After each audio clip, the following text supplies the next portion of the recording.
그리스도인은 이 세상을 주관하시는 하나님을 아빠 아버지로 부르며 기도하는 자들입니다. 하지만 이 세상을 주관하시는 하나님을 아버지로 부르고 기도하지만 우리들은 하나님께서 이 세상에서 행하시는 일들을 다 알지 못합니다. 왜 법 없이도 살 수 있는 욥 같은 의인이 그런 모진 고난을 당해야 하는지 모릅니다. 왜 악인은 그렇게 못된 짓을 저질러 놓고서도 큰 소리 뻥뻥 치며 헛새를 부리며 잘 먹고 잘 사는지 다 알지 못합니다. 왜 이 땅에 전쟁과 기근과 전염병으로 힘없는 약자들이 고통을 당해야 하는지 모릅니다. 왜 날마다 일어나는 수많은 사건 사고로 의인들과 그 가족들이 아픔을 당해야 하는지 다 알지 못합니다. 그래서 답답하고, 그래서 좌절하고, 그래서 낙심도 합니다. 그런 점에서 우리는 참 연약합니다. 오늘 본문인 로마서 8장 26절 첫 부분을 읽어봐도 우리의 연약함이라며 우리는 연약한 존재라는 것을 밝히고 있습니다. 그렇습니다. 우리는 참 연약합니다. 우리는 먹어야 되고 입어야 되고 잠을 자야만 되고 자주 아프고 자주 병들고 죽어야만 하는 육신의 연약함을 가지고 있습니다. 우리는 남들이 고난당할 땐 강함같이 큰 소리 치지만 정작 자신이 고난을 당할 땐 한없이 작아지는 마음의 연약함을 가지고 있습니다. 우리인 고난을 만났을 땐 분명 현재의 고난은 장차 나타날 영광과 좋게 비교할 수 없다는 말씀을 생각해야 한다는 것을 압니다. 참음으로 기다려야 된다는 것도 압니다. 하지만 입으로는 고난 뒤에 영광이 온다는 말씀을 엎조리지만 실상은 고난이 없었으면 좋겠습니다, 영광만 있었으면 좋겠습니다 라고 고백하는 신앙의 연약함을 우리는 가지고 있습니다. 또한 본문 26절 중간 부분에 있는 것처럼 우리는 마땅히 기도할 바도 알지 못하는 기도의 연약함을 가지고 있습니다. 그리스도인들이 얼마나 많은 기도를 합니까?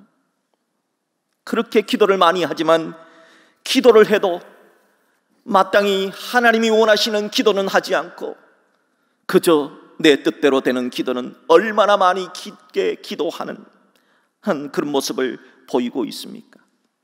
이런 면에서 우리는 기도조차 잘 못하는 연약함을 가지고 있는 겁니다.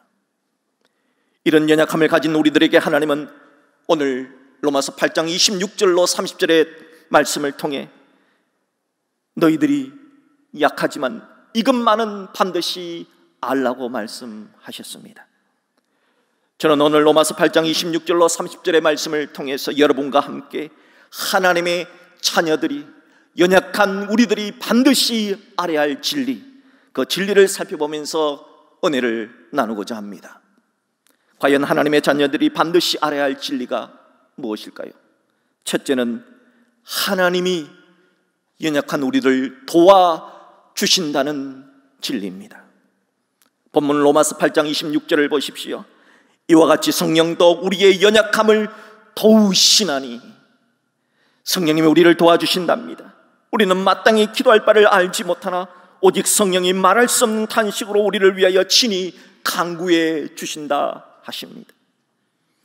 하나님은 연약한 우리를 도와주시기 위해서 성령을 보내주셨습니다. 왜냐하면 성령은 우리를 도와주시는 하나님이시기 때문입니다.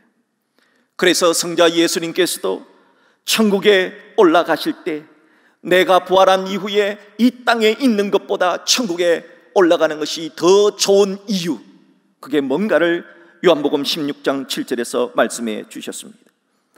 예수님의 말씀을 들으십시오. 그러나 내가 너희에게 실상을 말하노니 내가 떠나가는 것이 너희에게 유익이라. 어찌해서 부활하신 예수님이 우리와 이 땅에서 함께 사시는 것이 더 좋지 왜 천국 가는 것이 더 우리에게 유익일까요? 그 이유는 내가 떠나가지 아니하면 보혜사가 너희에게로 오시지 아니할 것이요 가면 내가 그를 너희에게로 보내리니. 마치 이어달리기 하는 선수가 바통을 다음 선수에게 넘겨주는 것처럼 예수님이 하늘나라로 가셔야 성령님께 바통을 덧쳐주고 바통을 이어받은 성령님께서 오셔서 우리를 도와주실 수 있기 때문이라 하셨습니다. 이렇게 성부, 성자 하나님은 우리를 도와주시기 위해서 성령을 보내주셨습니다. 성령께서 우리를 도와주신다 하는 단어의 뜻에는 두 가지 의미가 있습니다. 첫 번째 도와주신다 하는 의미는 우리가 넘어지면 다시 일으켜 준다는 뜻입니다. 그런 말을 배우는 어린 아가들이 넘어지면 부모들이 일으켜 주지 않습니까? 그와 같이 성령님도 우리들이 인생길을 걷다가 고난으로 인해 우리가 넘어졌을 때 성령님께서 괜찮아, 넌 다시 일어나 걸을 수 있어, 힘내, 괜찮아 하고 도와주신다 하는 것입니다. 두 번째, 성령께서 도와주신다 하는 뜻은 우리가 무거운 짐을 지고 가다가 너무 무거울 때 함께 들어주신다 하는 뜻을 가지고 있습니다. 성령님은 여러분이 홀로 그 무거운 인생의 짐을 지고 갈 때, 여러분이 너무 힘들어서 넘어지고 쓰러질 때 다가오셔서 여러분의 무거운 인생의 짐을 함께 들어주시고, 함께 들자, 힘들지, 함께 너의 짐을 들어주겠다 말씀하시면서 끝까지 도와주신다 하는 겁니다. 그래서 목적지에 갈 때까지 끝까지 성령님께서 도와주신다 하는 것을 신학적으로 성도의 견인이다 이렇게 말을 합니다. 여러분은 연약함 때문에 인생길을 걷다가 넘어져서 탄식해 보신 적이 있으십니까? 여러분은 연약함 때문에 인생의 무거운 짐을 홀로 지고 가기에 너무 힘들어 넘어져서 탄식해 보신 적이 있으십니까? 그랬다면 오늘 로마서 8장 26절의 말씀을 마음판에 새기십시오. 성령님께서 여러분의 연약함을 도와주신다고 말씀하십니다. 그리고 이렇게 기도하십시오. 나의 약함을 아시는 성령님, 나의 연약함을 도와주십시오. 나의 연약함을 도와주십시오 라고 기도하십시오. 성령 하나님은 여러분의 기도를 들으시고 반드시 여러분을 도와주실 것입니다. 성령님께서는 우리의 많은 연약함 가운데서 가장 먼저 도와주시는 것이 있습니다. 그것이 바로 기도입니다. 로마서 8장 27절의 말씀을 보십시오. 마음을 살피시는 이가 성령의 생각을 아시나니 이는 성령이 하나님의 뜻대로 성도를 위하여 간구하심이라 하였습니다. 왜 성령님께서는 가장 먼저 우리를 도와주실 때 기도를 도와주실까요? 왜냐하면 기도는 하나님과 우리를 연결시켜준 축복의 통로이기 때문입니다. 우리가 하나님과 바른 소통만 된다면, 우리가 하나님의 뜻대로만 기도한다면 전능하신 하나님, 못하실 것이 전혀 없으신 하나님께서는 우리의 모든 연약함을 다 해결해 주실 수 있다는 것입니다. 성부, 성자, 성령 하나님은 삼위일체 하나님이십니다. 성부 하나님과 성령 하나님은 서로 소통하시고 하나님의 뜻을 서로 공유하십니다. 그래서 우리가 하나님의 뜻이 아닌 내 뜻대로 기도할 때 성령님이 탄식하십니다. 그리고 우리의 기도를 도와주셔서 우리의 기도를 바꾸어 주시고 고쳐 주셔서 하나님의 뜻에 맞게 기도하게 해 주신다 하는 것입니다. 이렇게 성령 하나님께서 도와주셔서 하나님의 뜻대로 기도하기 시작하면 하나님의 자녀들이 반드시 알아야 하는 두 번째 진리가 우리 앞에 펼쳐지기 시작합니다. 그것은, 우리가 알아야 할 두 번째 진리는 하나님께서는 우리들의 일어난 모든 것을 합력하여 선을 이루어 가신다는 진리입니다. 바로 로마서 8장 28절의 말씀입니다. 우리가 알거니와 하나님을 사랑하는 자 곧 그의 뜻대로 부르심을 입은 자들에게는 모든 것이 합력하여 선을 이루느니라. 우리 인생에는 좋은 일만 있는 게 아닙니다. 나쁜 일도 있습니다. 우리 인생에는 기쁜 일만 있는 게 아니라 슬픈 일도 있습니다. 그러나 하나님께서는 우리에게 일어나는 이 모든 일들을 합력하여 선한 결과를 만들어 주신다 합니다. 성경에서 모든 것이 합력하여 선한 결과를 이루어 가시는 하나님의 도우심을 가장 잘 설명해 주는 예가 바로 창세기에 나오는 요셉의 이야기입니다. 창세기 39장부터 창세기 45장 쭉 이어질 때까지 파란만장한 정말 고난받는 요셉의 인생 이야기가 기록되어져 있습니다. 요셉은 어린 나이에 배다른 형님들에 의해서 미움을 받았습니다. 형들은 똑똑하다고 아버지의 사랑을 독차지하는 동생 요셉이 너무 미웠습니다. 그래서 어느 날 동생 요셉을 노예로 팔아버렸습니다. 여러분 가운데 인신매매 당한 사람이 있습니까? 요셉은 형들에 의해서 인신매매 당하는 아픔을 당했습니다. 종으로 팔려간 요셉은 이집트의 보디발 장군의 집에 노예가 되었습니다. 요셉은 그 집에서 가진 고생하다가 보디발 장군에게 인정을 받았습니다. 그래서 노예 중에서 가장 좋은 노예인 가정총무에 올랐습니다. 요셉의 인생이 이제 좀 풀리는가 싶었습니다. 그런데 웬걸요, 이번엔 보디발 장군의 부인인 미세스 보디발이 젊은 요셉을 유혹하기 시작했습니다.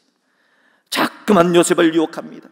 그때 요셉은 마님 이러시면 안 됩니다 하고 유혹을 뿌리쳤더니 글쎄 자기 남편에게 저 요셉이 자신을 겁탈했다며 누명을 씌워서 억울하게 감옥살이를 하게 되었습니다. 감옥에 갇힌 요셉은 그 감옥에서 왕의 제수를 만나게 되었습니다. 그곳에서 요셉은 가정고생 끝에 감옥의 모든 일을 돌보는 감옥의 총무가 되기도 했습니다. 시편 105편의 말씀은 요셉의 그 모진 고난을 합력하여 하나님께서 선을 이루셨다 하는 말씀을 기록한 참으로 소중한 시편입니다.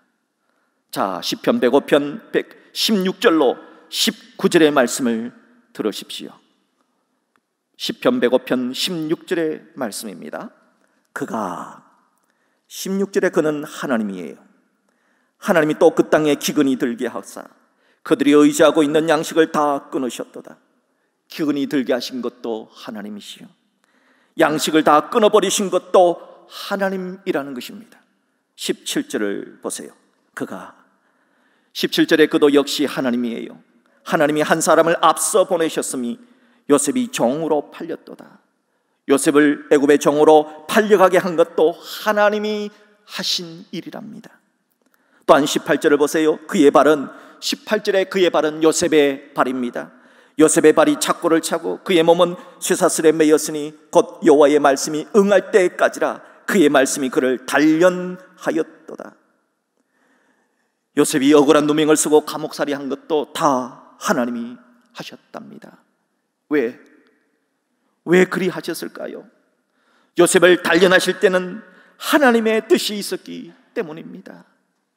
처음에는 요셉도 하나님의 뜻을 몰랐습니다. 왜 노예가 되었는지, 왜 억울한 누명을 쓰고 감옥에 갇혔는지 몰랐습니다. 그래서 괴로웠습니다. 아마 형들을 죽이고 싶었지. 그러나 요셉은 왕의 제수를 가던 감옥에서 왕의 최측근의 꿈을 풀어줍니다.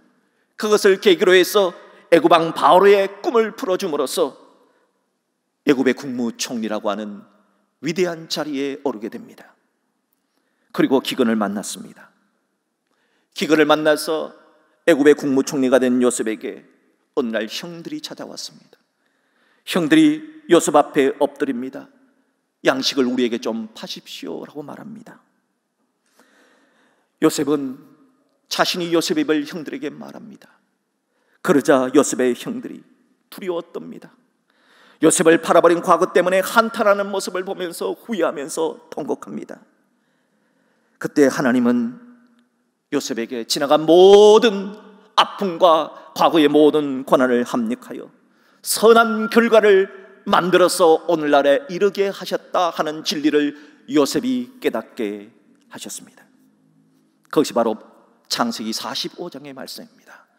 자, 창세기 45장 5절로 8절의 말씀을 보십시오. 요셉이 자신을 팔았던 형들에게 이렇게 말합니다. 당신들이 나를 이곳에 팔았다고 해서 근심하지 마소서, 한탄하지 마소서. 하나님이 생명을 구원하시려고 나를 당신들보다 먼저 보내셨나이다. 당신들이 나를 판 것이 아니고 하나님이 나를 보내신 것입니다. 이 땅에 2년 동안 흉년이 들었으나 아직 5년은 밭갈이도 못하고 추수도 못할지라 하나님이 큰 구원으로 당신들의 생명을 보존하고 당신들의 후손을 세상에 두시려고 나를 당신들보다 먼저 보내셨나니 그런즉 나를 이리로 보내는 당신들이 아니요 하나님이시라. 하나님이 나를 바로에게 아버지로 삼으시고 그 온 집의 주로 삼으시며 애굽 온 땅의 통치자로 삼으셨나이다. 요셉은 과거에는 몰랐습니다. 내가 왜 이렇게 힘들게 살아야 했는지, 내가 왜 이렇게 고난을 당해야 했는지 몰랐습니다. 그런데 지금 국무총리에 앉은 그 자리에서 알게 된 진리가 있다는 겁니다. 하나님은 나를 도와주셔서 나의 모든 과거의 슬픔과 고난을 합력하여 선을 이루어 나를 애굽의 국무총리가 되게 하셔서 마침내 기근에 다 굶어 죽게 될 나의 가족, 나의 가문을 살리시는 축복의 통로가 되게 해서 그 가족이 바로 이스라엘이라는 훌륭한 민족으로 만들어 가신다 하는 것을 깨닫게 하신 것입니다. 여러분, 우리들은 하나님이 하시는 일을 알 때보다 모를 때가 더 많습니다. 그러나 분명한 사실은 하나님은 반드시 나를 도와주셔서 나에게 일어난 모든 일 하나하나를 합력하여 로마서 8장 28절의 말씀과 같이 선한 결과를 이루어 가신다는 진리입니다. 사랑하는 여러분, 로마서 8장 28절의 이 진리만은 반드시 알고 깨닫고 믿으시는 여러분 되시기를 주의 이름으로 축복합니다. 자, 그렇다면 무슨 근거로 하나님께서 우리를 도와주실까요? 무슨 근거로 하나님께서 모든 것을 합력하여 선을 이루어 가신다는 진리를 우리가 확신할 수 있을까요? 우리는 요셉도 아닌데, 우리는 스트라우스도 아닌데 그 사람만 그렇게 했겠지요 라고 생각할 수 있는 사람들에게 오늘 로마서 8장 29절로 30절에 아니다, 로마서 8장 28절의 진리를 확신할 수 있는 5가지 구원의 단계를 주셨습니다. 자, 로마서 8장 29절 30절의 말씀을 봅니다. 하나님이 미리 아신 자들을 또한 그 아들의 형상을 본받게 하기 위하여 미리 정하셨으니 이는 그로 많은 형제 중에서 맏아들이 되게 하려 하심이니라. 또 미리 정하신 그들을 또한 부르시고 부르신 그들을 또한 의롭다 하시고 의롭다 하신 그들을 또한 영어롭게 하셨느니라. 로마서 8장 29절로 30절은 하나님이 우리에게 일어난 모든 일을 합력하여 선을 이루시는 5가지 이유를 구원의 5가지 단계로 말씀해 주고 있는 참으로 소중한 본문입니다. 우리가 하나님이 나에게 일어난 모든 일을 합력하여 선을 이룰 수 있다는 확신을 가질 수 있는 이 5가지의 말씀을 들으십시오. 첫 번째, 구원의 첫 번째 단계인 미리 아셨다 때문에 확신할 수가 있는 겁니다. 하나님은 우리들이 하나님의 아들, 딸임을 미리 알고 계셨습니다. 그렇다면 하나님께서 하나님의 아들, 딸을 도와주는 것이 마땅하고 하나님의 아들, 딸에게 일어날 모든 일을 합력하여 선을 이루어 가시는 것이 마땅하지 않겠느냐 하는 것입니다. 구원의 두 번째 단계인 미리 정하셨다 때문에 우리는 로마서 8장 28절의 말씀을 확신할 수 있습니다. 하나님은 우리들의 하나님의 아들, 딸임을 미리 아시고 우리를 하나님의 아들로, 딸로 선택하셨습니다. 하나님이 하시고자 정했다면, 하나님이 선택했다면 그 일을 막을 자 아무도 없습니다. 하나님은 하늘과 땅의 모든 권세를 쥐고 계시기 때문입니다.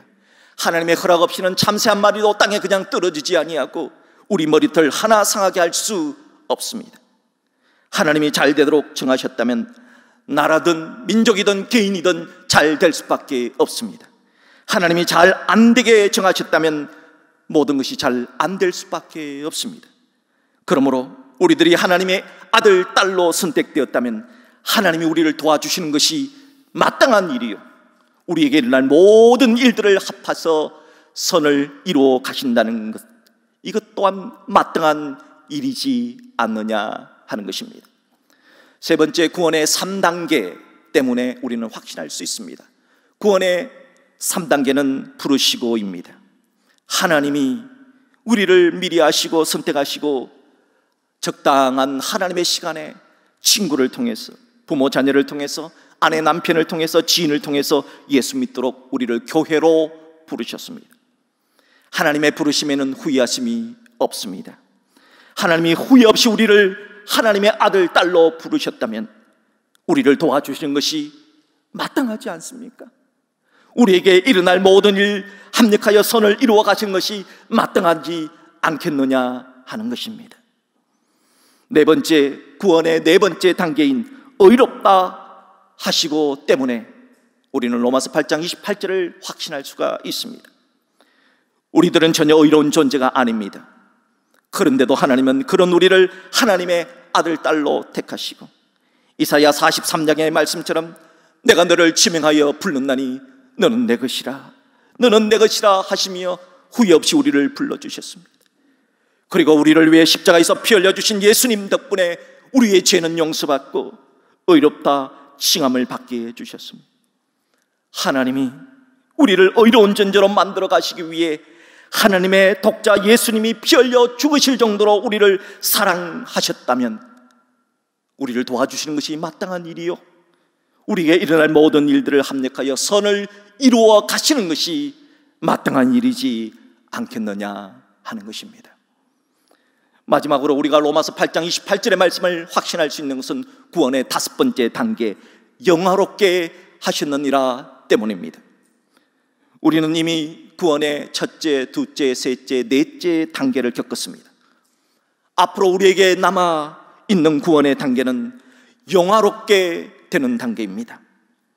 하나님은 우리를 영화롭게 하시는 것이 하나님의 마지막 구원의 목표, 골이라 하는 겁니다. 하나님은 반드시 우리가 천국에 입성하여 영화롭게 되는 그 단계까지 우리를 향하여 행하시는 구원의 일을 멈추시지 않으십니다.